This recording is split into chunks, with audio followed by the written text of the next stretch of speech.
And what's up, everyone? Welcome back to another episode of Historic Hot Laps. What a weekend to be a motorsports fan. A championship leader tightened his grip on the IndyCar title in Nashville. Formula One's newest superstar continued his march towards a possible world championship at one of the most iconic circuits on the planet. NASCAR returned to one of the oldest battlegrounds where two drivers absolutely dominated North Wilkesboro.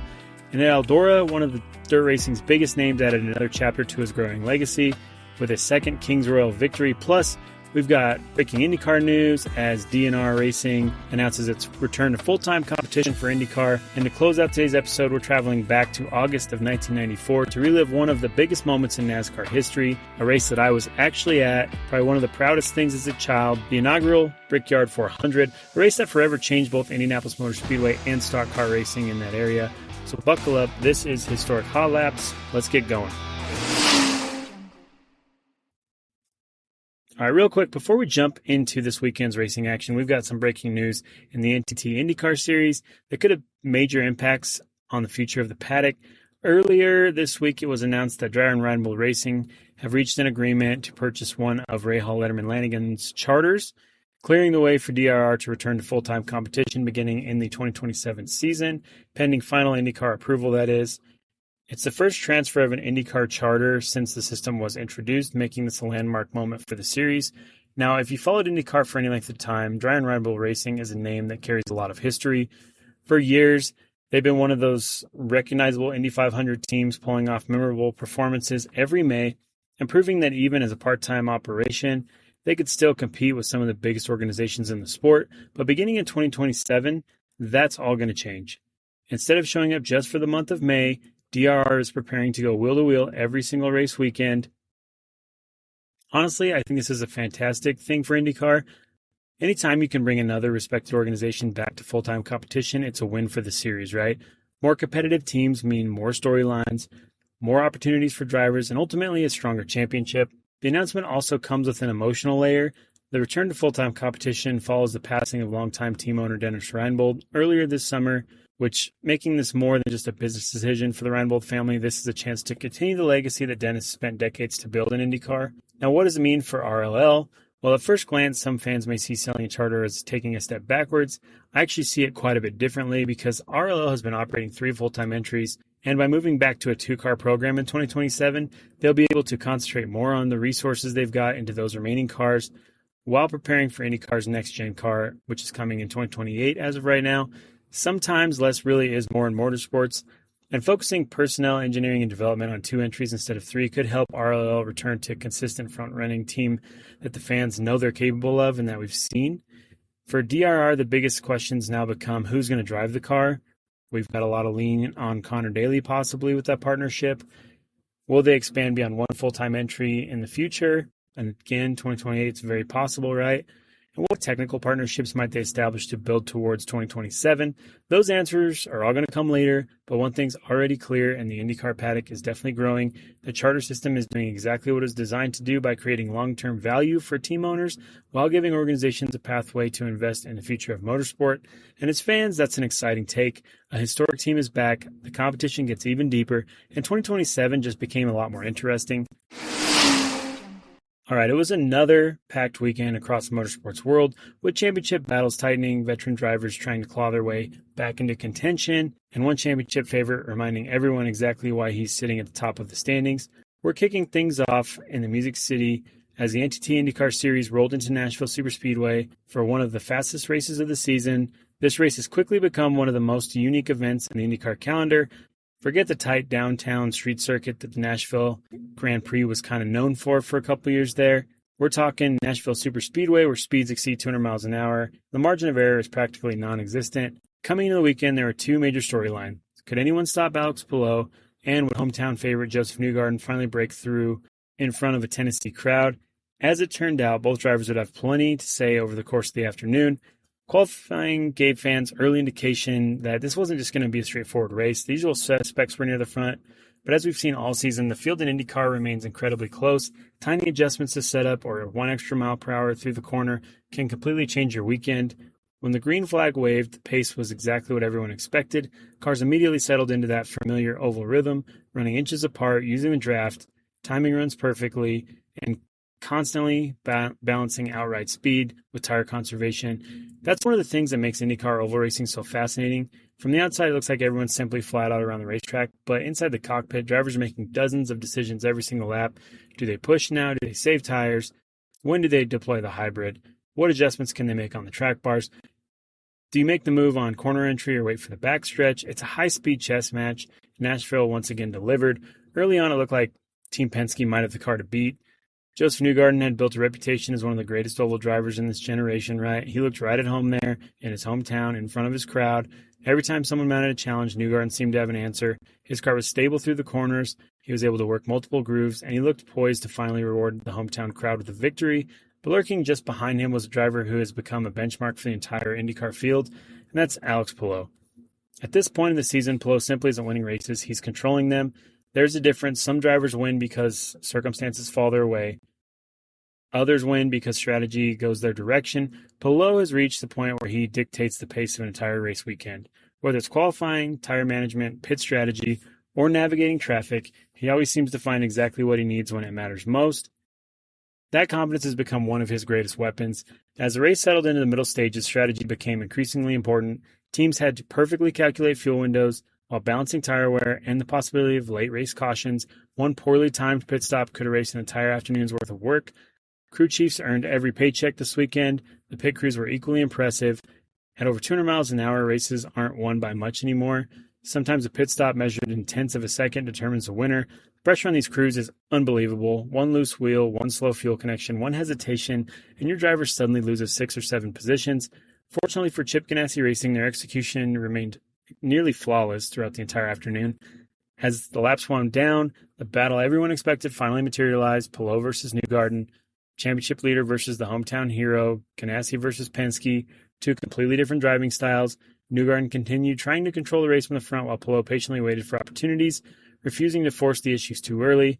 That's become one of Palou's trademarks, right? He's almost never in a situation of unnecessary danger. Instead, he lets the race come naturally to him.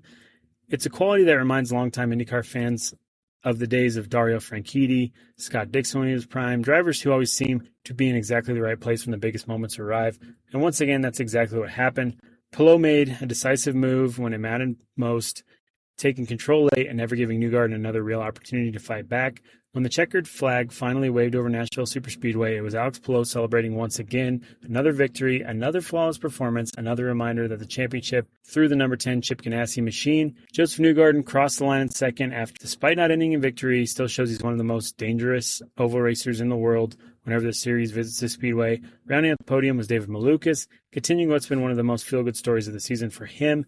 After everything Malukas has overcome the past couple years, another podium finish is another step towards reestablishing himself as one of IndyCar's biggest talents. Now, let's talk about the biggest winners of the weekend. Obviously, Alex Palou continues to build on things. Every week he seems to maximize points. Even on weekends where he isn't overwhelmingly dominant, he still finds himself standing on the top step or very close to it. And championships aren't won by spectacular victories alone. They're won by eliminating bad weekends. And I mean, at this point, Palou's erased all the bad weekends from his season. Joseph Newgarden also leaves Nashville with plenty of positives. While second place isn't what he or the team wanted, his pace on the oval should give them continuing confidence going into the final stretch of the championship. If anyone's going to challenge Palou over the remaining races, Newgarden has shown he still has the speed to do it. David Malukas deserves a tremendous amount of credit as well. I mean, totaling his car on Saturday and then not being able to qualify, starting in the back and ending up on the podium. It's pretty awesome. He's proving that he belongs fighting near the front every single time. Of course, the race also has its disappointments. Several contenders simply couldn't find the speed they needed over the long run, while others watched valuable championship points slip away because strategy or handling issues. At this point in the season, every single position matters. Every point matters. One difficult weekend now becomes the difference between finishing second or fifth in the champion. And yeah, everything else is just left on the table. And that's what makes the second half of IndyCar season more exciting is this championship battle. Is Palou going to lock it up early? Is everyone going to become more aggressive, gamble more, change how they approach their strategies? I mean, we'll just see what happens from there, right? We've got a few races to go. We'll just see. From the high banks of Nashville, we're going to go to Belgium now. If Indianapolis is sacred ground for American motorsports, Spa is sacred ground for Formula One. Nestled in the forests of Belgium Spa is a circuit that has tested the greatest drivers in racing history for more than a century. The track is famous for its long straights, dramatic elevation changes, and of course one of the most iconic corners in motorsports. This place has a reputation. It doesn't just expose weakness in race cars, it exposes weaknesses in the drivers. And as this weekend, it became a stage for one driver to further cement himself into the championship favorites. Kimi Antonelli arrived in Belgium leading the championship. He left with an even larger target on his back. Coming into the weekend, Mercedes appeared to have brought a car capable of winning, but the story inside the garage couldn't have been more different, depending on which side of the team you looked at.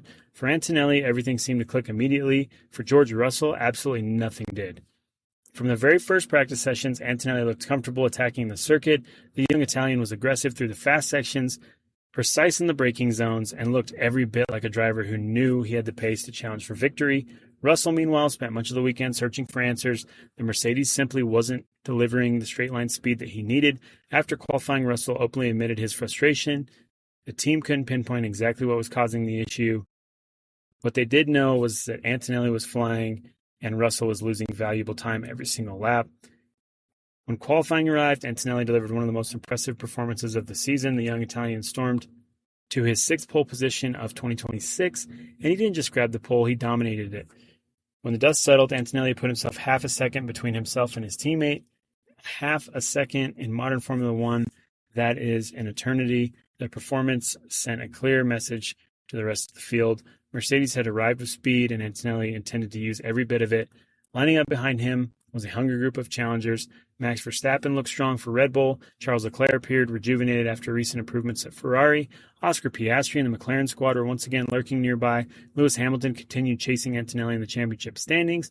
The ingredients were there for a fascinating race. What nobody expected was that one of the biggest stories of the day would be over before the first lap was complete. As the field thundered through the opening corners, disaster struck for George Russell. A collision with Ferrari's Lewis Hamilton sent Russell into the gravel, and just like that, his race was over. No recovery drive, no strategy gamble, no opportunity to salvage any points, just another frustrating chapter. It was become one of the most difficult stretches of the season for him. And climbing from the car, Russell didn't hide his disappointment. He describes the weekend as another example of things just not going right. For a driver trying to remain in championship contention, it's a devastating blow. While Antonelli's championship challenge gained momentum, Russell watched another opportunity disappear before his eyes. At the front, however, the race quickly developed into a battle between Formula One's next generation and some of its established stars. Max Verstappen wasted little time making his presence known. The Red Bull driver found a way past Antonelli early and briefly took control of the race. It was exactly the type of aggression fans have come to expect from Verstappen. For a moment, it looked like Red Bull might have the pace to challenge for victory, but Antonelli wasn't rattled. The hallmark of elite drivers is their ability to remain calm when plans change. Rather than forcing an immediate response, Antonelli settled in, managed his pace, and waited for the race to come back towards him. But Spa rarely allows anyone an easy afternoon. As the race moved into its strategic phase, Ferrari began making noise. Charles Leclerc was quietly putting together one of the best weekends of the season, and frankly, he needed it. Earlier this year, Leclerc had struggled to constantly extract performance from his Ferrari. Meanwhile, Hamilton had already delivered Ferrari's first victory of the season. Questions were beginning to emerge, right? Had Ferrari's development path favored one driver? Has Leclerc lost confidence? Or was he simply enduring a rough patch? The last two races have provided a very different answer. Leclerc arrived in Belgium looking far more comfortable, and by race day, he was right in the thick of the fight. After moving forward on the opening lap, he consistently remained among the leaders and poised himself perfectly when strategy became critical. Then let's talk about the defining moments of the race. A mid-race virtual safety car. As everyone knows, timing is everything, and Ferrari absolutely needed this. The team used the VFC to bring Leclerc into the pits for fresh tires, dramatically reducing the amount of time lost during a pit stop. When the cycle completed, Leclerc emerged ahead of Antonelli. Suddenly, Ferrari had stolen the position back, and the race was on. For several laps, it looked like Leclerc might pull off back-to-back victories. The Ferrari was very strong, strategy definitely worked, and Spa's long straights offered opportunities to defend, but Antonelli's pace proved too much. The position leader gradually reeled him in and eventually reclaimed the position. Still, Leclerc deserves enormous credit for that. He pushed Antonelli harder than almost anyone has recently, and delivered consecutive weekends that reminded everyone he's still one of the most talented drivers on the grid. His second-place finish might not be the victory Ferrari wanted, but it felt like an important turning point for them this season. Meanwhile, let's talk about Red Bull real quick, because they were quietly putting together one of the strongest weekends in months. After some difficult races earlier this summer, there were signs of genuine progress. Verstappen converted his strong qualifying performance into a podium finish, overcoming a strategic setback that dropped him behind Leclerc during the virtual safety car sequence. Third place might not have been exactly what the reigning championships wanted, but it represented a step forward. Perhaps even more impressive was the drive from Isaac Hadjar. After starting from the back row due to a power unit penalty, Hadjar carved his way through the field to finish 6th. Very important points for him this season. In a race where overtaking opportunities can disappear quickly, moving from the rear to 6th is an exceptional performance, right? This result gave Red Bull plenty of reasons for optimism heading into the next round. He also had some impressive stuff from Bortoleto over there at Audi. The driver continued quietly becoming one of the strongest runs in the midfield. Sometimes the most important battles of Formula One aren't happening up front. We got to keep that in mind because the fight in the midfield can be very intense. And while we're talking about midfield battles, let's talk about the fight between Racing Bulls and Alpine. They delivered some of the best racing of the entire afternoon as Lindblad continued his impressive rookie campaign with another points finish in 9th. Meanwhile, Colapinto secured 10th for Alpine after a thrilling battle that saw cars running side by side and even 3 wide at one point down to the famous Kemmel Straight. By the time the checkered flag flew, though, just 1.5 seconds covered multiple cars fighting for the final points-paying positions. Those are the battles that often go unnoticed by casual fans, but they're the battles that can define an entire season. So, all in all, Kimi Antonelli with the win, Charles Leclerc coming in 2nd, and Max Verstappen rounding out the podium. The biggest story leaving Spa is pretty simple, though. Kimi Antonelli's championship lead continues to grow and grow. The young Mercedes driver now holds a commanding advantage over his nearest challengers, and every race seems to strengthen his position. The title fight isn't over. It's not even close. But if his rivals are going to stop him, they need to start doing it very soon, because right now, Antonelli is racing with the confidence of a future world champion. Before we jump back into that real quick, let's take a time out to thank our partner that helps make this show possible. This episode is proudly brought to you by W Energy. If you're looking for a cleaner way to stay focused during the race day, work, gaming, or even those late nights editing videos like we all know too well, W Energy is definitely worth checking out. Unlike a lot of traditional energy drinks, W is made with zero sugar, no fillers, no artificial colors or dyes, no hidden ingredients. Every flavor is uniquely created by W. It's gluten-free and it's proudly made right here in the USA. Best part, it comes out to be about $1 cheaper per drink than most of the canned stuff out there. So you're getting a cleaner energy boost while saving a little money at the same time. If you'd like to support the podcast as well as a great American company, head over to W Energy and use promo code HOTLAPPED at checkout and save 10% off your order. We want to give a huge thank you to W Energy for believing in what we're building here at Historic Hot Laps. Partnerships like this help us continue to bring weekly race recaps, motorsports history, all the coverage that we're talking about here. Now, let's get back to the racing action because NASCAR returned to one of the most historic tracks in America, North Wilkesboro Speedway. For a long time, NASCAR fans, this place isn't just another short track. It's sacred ground. Nestled in the foothills of North Carolina, North Wilkesboro is one of NASCAR's original venues, hosting Cup Series races from 1949 until 1996. When the gates closed after the 96 season, many feared the racetrack would slowly fade away into history. Nature began reclaiming it. Grandstands were weathered. Weeds grew through the racing surfaces. The silence at North Wilkesboro became symbolic of a piece of NASCAR history that many believed was gone forever. Then something remarkable happened. Fans never stopped caring. Social media campaigns gained momentum. Grassroots support continued to build. Historic preservation efforts took hold. And eventually NASCAR made one of its best decisions it has made in years, and that was bringing North Wilkesboro back to life. Now, every time the garage rolls through those gates, there's a different feeling in the air. Drivers know they're racing at one of the sport's most historic venues. Fans appreciate every lap because for years they thought they'd never see another race there. And this weekend, North Wilkesboro delivered exactly what everyone hoped for: old school, elbows up, short track racing. Saturday's Truck Series race had all the ingredients for a classic. One driver made it look really easy, though, and that's Chandler Smith. He absolutely dominated. From the moment the green flag dropped, Smith established himself as a truck everyone else was chasing. He wasn't simply leading laps, he was managing the race. Whenever the restart tightened in the field, Smith immediately rebuilt his advantage. Whenever traffic threatened to slow him down, he picked his way through with remarkable patience. North Wilkesboro has a way of exposing drivers who abuse their tires early. Smith never fell into that trap. He managed his equipment beautifully throughout the afternoon, allowing him to remain just as fast in the closing laps as he had been at the beginning of the race. And that's the kind of consistency that wins championships. Behind him, however, the battle was anything but settled. Lane Riggs once again proved why many people believe he's one of NASCAR's brightest young talents. Riggs spent much of the afternoon trying to keep Smith within striking distance while simultaneously defending against hard-charging groups behind him. Every restart felt critical, every lap mattered, but despite his best efforts, Smith simply had another level of speed. As the laps wound down, the gap basically just continued to grow. And when the checkered flag flew, Chandler Smith crossed the finish line more than 8 seconds ahead of the field. 8 seconds at North Wilkesboro.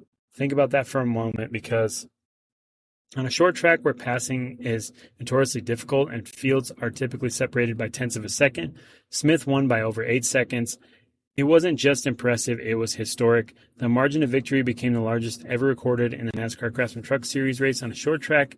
That's the kind of statistic that immediately tells you how dominant his afternoon truly was. You also had Corey Heim coming up in third. That deserves some attention as well, because it may not have been the victory his team was hoping for. Heim once again demonstrated why he's consistently considered one of the championship favorites every year. One thing championship caliber teams understand is that you don't panic on days when someone else is simply better. Instead, you just maximize your efforts, maximize your points. And that's exactly what Heim accomplished. So I guess the biggest question for the Truck Series leaving that is, can anyone consistently match Chandler Smith's pace on the short tracks? Because this wasn't strategy. It wasn't late race luck. It wasn't fuel mileage. It was pure speed. But when one driver has that much of an advantage, the rest of the garage starts paying very close attention. If the Truck Series featured one driver putting on a clinic, then the Cup Series followed with another veteran reminding everyone exactly why he's the best ever in a stock car in the short track, and that's Joey Logano. Because he didn't just win North Wilkesboro, he definitely dominated it. When the Cup Series rolled in Speedway Sunday afternoon, there was plenty of storylines to watch. Could someone finally wrestle control away from Team Penske? Would tire management become a deciding factor? Would late race cautions shake up the running order? As it turned out, one storyline quickly rose above the rest. Joey Logano was simply in another league. From the opening stages, the number 22 Ford looked planted. The balance was there. The speed was there. Most importantly, Logano never seemed to overdrive the car. That's one of the biggest differences between experienced champions and everyone else. The champions that understand patience. Short track races aren't won in the opening 50 laps. They're won over hundreds of laps by protecting tires, preserving brakes, and keeping the car underneath you when everyone else is slipping around. Logano executed that philosophy perfectly. Behind him, the fight for second became one of the race's most entertaining battles. Denny Hamlin continued putting together another consistent afternoon, keeping himself fairly inside the championship conversation. Hamlin may not have had enough speed to seriously challenge Logano for the victory, but his experience as a veteran once again allowed him to maximize his day. And sometimes championship racing isn't glamorous. Sometimes it's recognizing another driver has a better car, like we talked about, and making sure you still bring home an excellent points day. Rounding out the podium was Christopher Bell, who quietly worked his way forward during the second half of the race. Bell's crew made smart adjustments throughout the afternoon, allowing him to steadily improve, while several competitors faded on older tires. By the final stage, Joey Logano had complete control. Lap after lap, he continued checking off circuits with remarkable consistency. A checkered flag finally waved after 450 demanding laps around North Wilkesboro Speedway. Joey Logano had an incredible lead of 323 laps. 323, that statistic alone tells a story. Without question, when you dominate one of NASCAR's most historic racetracks the way he did, it sends a message to the rest of the garage. Logano has the confidence, Penske has the speed, and heading towards the business end of the season, that's a dangerous combination, because we know Denny Hamlin, he also deserves the credit. Another podium finish keeps him firmly in the championship, and consistency remains one of his greatest strengths. And again, Christopher Bell, quietly building momentum behind them. I mean, his ability to improve throughout the races has quickly become one of the strongest parts of his team's performance. Hopefully, North Wilkesboro remains a permanent stop for NASCAR for many years to come, because you don't need massive banking or 220-mile-an-hour straightaways to produce compelling racing. Sometimes all you need is an old racetrack, a service with character, drivers willing to use a little bit of bumper, and fans who appreciate seeing racers work for every single position. And finally, we close out another incredible weekend in motorsports and one of dirt racing's crown jewel events. If you've ever wanted to watch sprint car racing at Eldora Speedway, do yourself a favor and add it to your bucket list. It was on our list this year. We didn't make it. It is what it is, but there are racetracks, and there are legendary racetracks, and then there's Eldora. Half a mile of high-banked Ohio clay where every lap feels like controlled chaos. The grandstands are packed shoulder to shoulder. Engines shake the ground underneath your feet. The smell of methanol hangs out in the air. And every driver knows that winning at Eldora doesn't just add another trophy to the shelf. It changes your character. The Kings Royal has long been one of sprint car racing's most prestigious events, alongside the Knoxville Nationals. It's one of the races every dirt racer dreams of winning. Legends like Steve Kinzer, Sammy Swindell, Donnie Schatz, Brad Sweet, and David Gravel all etched their names into Kings Royal history. This year, Anthony Macri made sure his name became impossible to ignore. Coming into Saturday night's feature, there was no shortage of storylines. Could David Gravel continue his remarkable season?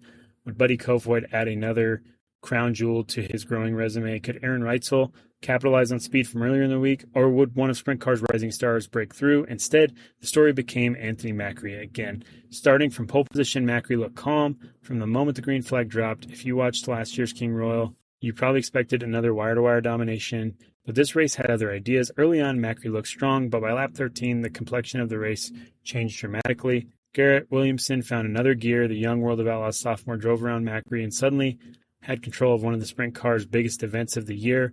In the next 25 laps, he looked like he might pull off one of the biggest upsets of the season. Williamson wasn't just hanging on, though. He was driving like a veteran, where every restart was very clean, every corner looked controlled. He hit his marks lap after lap while trying to hold off one of the fastest drivers in racing. Think about that kind of pressure for a minute. The biggest names of sprint car racing are filling your mirrors at Eldora Speedway. Thousands of fans on their feet. One mistake changes everything. Yeah, Williamson never appeared rattled. In fact, he led a race-high 25 laps. For a young driver still searching for his first National Touring Series victory, it was an incredible performance. But then came the moment everyone wants to talk about. Just a handful of laps remaining, the caution flag flew. For fans, it created anticipation. That restart for Williamson, it changed everything. On the restart, Anthony Macri did something that defines championship caliber drivers, and he adapted. He had built much of his career by attacking the high side of the racetracks, especially back home in Pennsylvania, where he dominated countless half-mile events. But this time, he saw an opportunity on the bottom. Instead of following Williamson around the cushion, Macri drove into the corner lower than anyone expected. It was a bold move. It was perfectly executed, and it worked. Macri slipped underneath Williamson and reclaimed the lead in spectacular fashion. Sometimes the winning move isn't about having the fastest car. Sometimes it's about making the smartest decision at exactly the right time. Unfortunately for Williamson, the drama wasn't over. Another caution appeared late in the race. This yellow wasn't just another restart. It forced race officials into an open red flag period for refueling.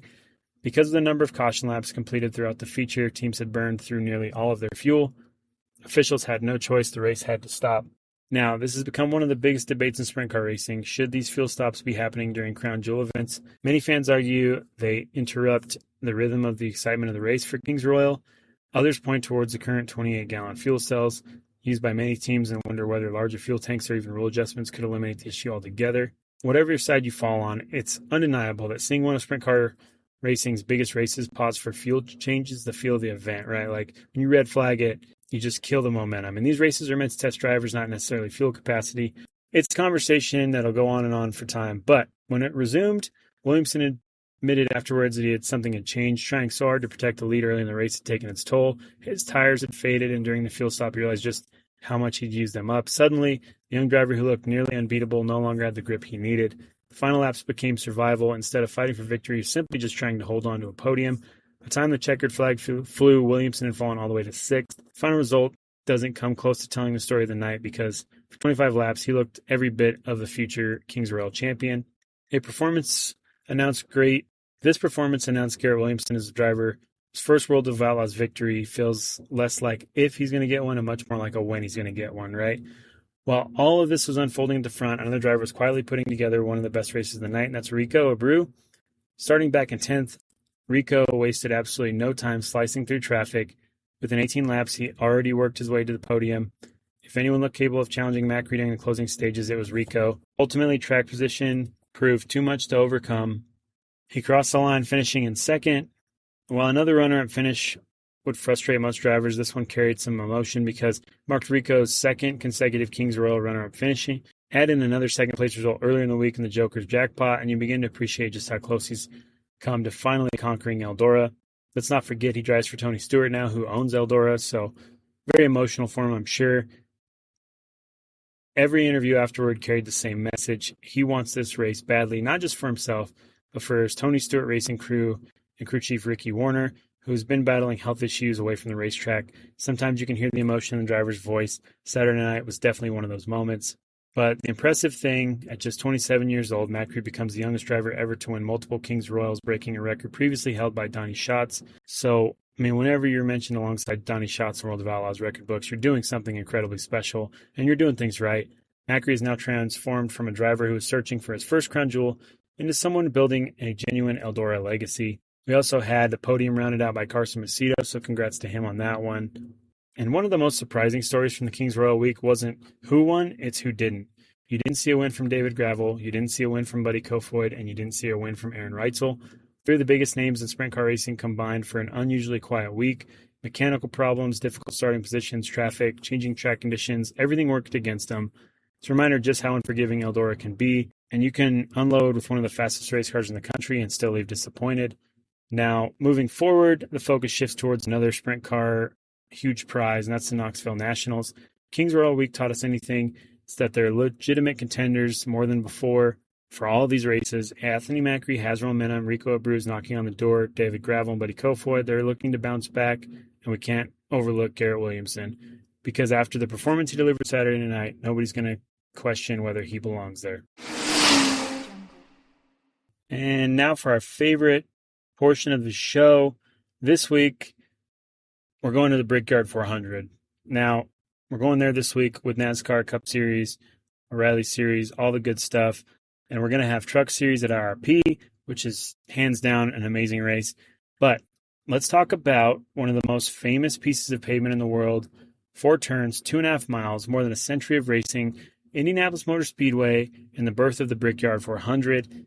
Today, it's hard to imagine NASCAR without the Brickyard 400, but believe it or not, there was a time when the idea of stock cars racing in Indianapolis seemed almost impossible. For decades, the Speedway belonged to one race and one race only. That's the Indianapolis 500, and if you weren't driving an open-wheel car, you simply didn't belong there. So how did NASCAR end up racing at the racing capital of the world? Well, that's one of the greatest stories in modern motorsports. So let's fire up the time machine and let's get it done. For most of the 20th century, IMS was considered sacred ground for Indy cars.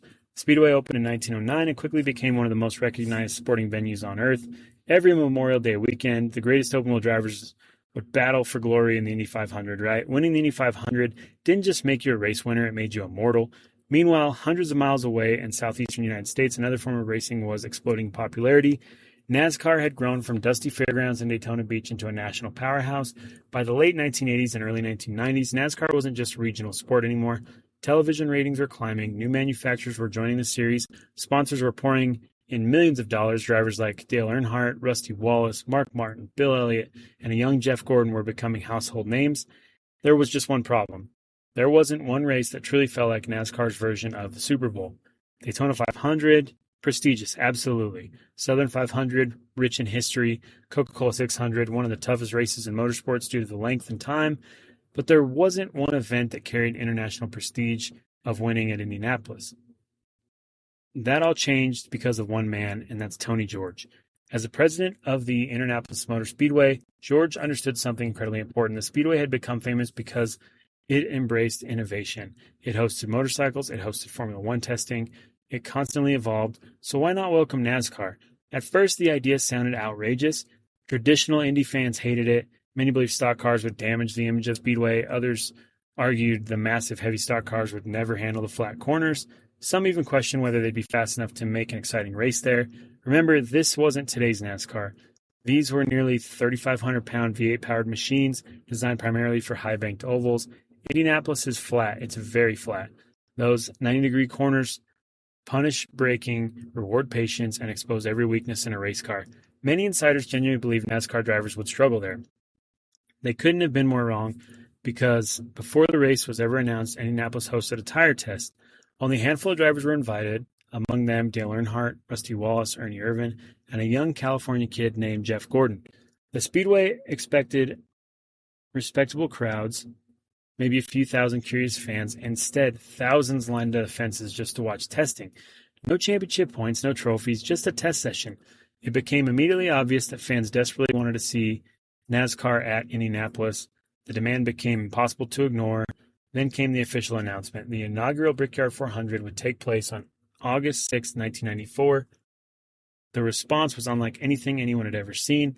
More than 1 million ticket requests flooded Indianapolis Motor Speedway. Think about that for a second. 1 million ticket requests. The Speedway has already been the largest sporting venue on earth, capable of holding well over 250,000 spectators. I think we're up to 350 with the infield now. Even that wasn't enough. Hotels filled months in advance. Campgrounds overflowed. Businesses throughout Indianapolis prepared for one of the biggest sporting weekends in history. People weren't just attending a race, they were witnessing history. When race weekend finally arrived, it felt like the Indianapolis 500 and the Daytona 500 had somehow merged into one giant event. I was a young kid during this event, and I was there, and I remember it. And it did feel that way. After years of doing Indy 500s and other races, it did feel like you were at both the Indy 500 and the Daytona 500. The prestige, the history, the excitement. Every major NASCAR star was there. Every major sponsor wanted to be involved. National television networks treated it like a sporting event of the summer. Then came qualifying. Unlike many NASCAR races, simply making the field felt like winning the championship here.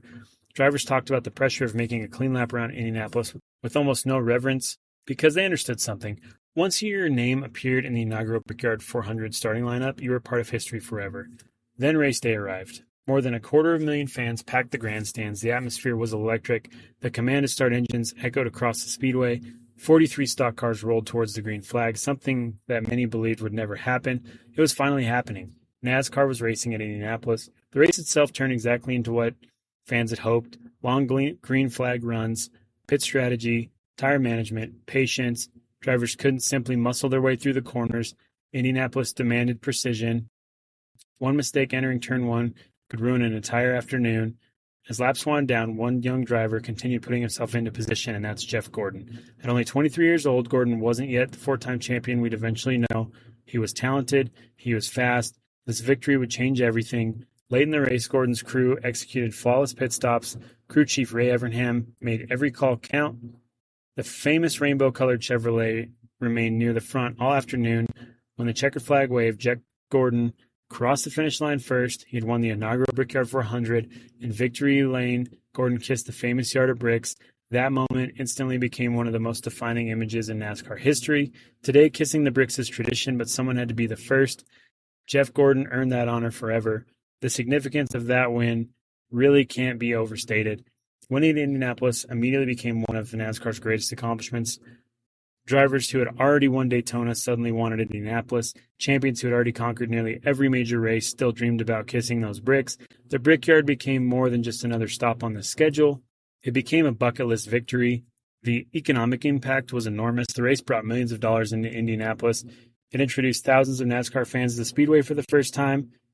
Many returned year after year. Perhaps even more importantly, it united two passionate fan bases that had often viewed each other as rivals. IndyCar fans gained a new appreciation for NASCAR's drivers.